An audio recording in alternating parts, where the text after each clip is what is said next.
Hey folks, Nathan here from Star Wars Beyond the Films and Cloud City Casino, a Star Wars gaming podcast, both of which are at StarWarsReport.com, bringing you a look at another Star Wars Outer Rim product here.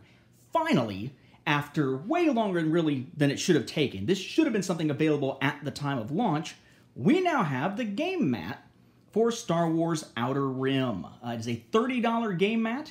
It measures approximately, it says, 26 by 36. Now, this mat is basically designed to give you a place to play your game outside of the stuff the player actually hangs on to themselves. You have a space for your map, and it doesn't have an outline or anything of where you're supposed to actually put it, because, of course, you could swap it around if you wanted to. So, basically, it just gives you an outline of sort of stellar gases and star background to sort of lay it over, as we'll see here whenever I remove the map. And it has a place for your 6 market decks. So, you've got your Bounty deck, your Cargo deck, your Gear and Mod deck, then your Jobs deck, then your Luxury deck, and your Ship deck, all there with special spaces set aside specifically for them, as if you couldn't figure out where to put them. Otherwise, it's basically just sort of looking over the edge of the asteroid field out into space with the Star Wars Outer Rim logo down here in the corner. I'm a sucker for playmats, so this was a no-brainer for me.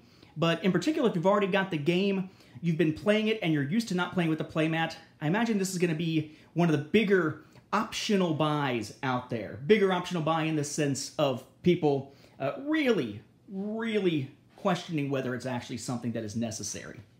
This here is what you'll actually see on the packaging. It's in one of those clear tubes, like the skirmish maps for Imperial Assault, rather than being in a box rolled up the way that it is for, say, Legion or X-Wing. I'm going to go ahead and take the decks and the map off of here to show you specifically just what this looks like with nothing on it, to help you make your decision of whether or not this is something you might want to pick up yourself.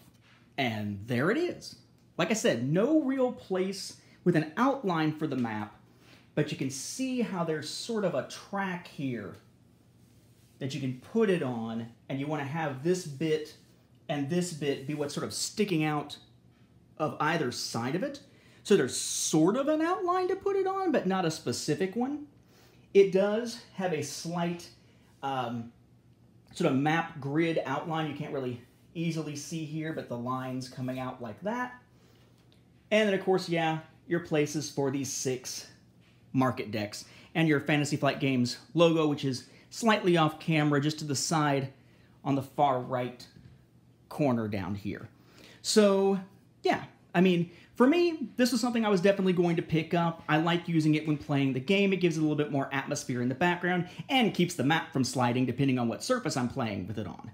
But that said, definitely something that, for many of us, once you've already bought the game and now it's been months since you probably thought about buying anything for the game, this may feel like something that perhaps came from that luxury deck there. Maybe not all that necessary, but if you got the money to drop on it, particularly if you can get it for cheaper prices on places like Miniature Market and places like that, which is where I got mine, then maybe this is something you might want to pick up, particularly if Outer Rim is your go-to Star Wars game for Fantasy Flight, as it is in my case. It's this and Imperial Assault for me at this point. We'll continue to cover Outer Rim if more material eventually gets released.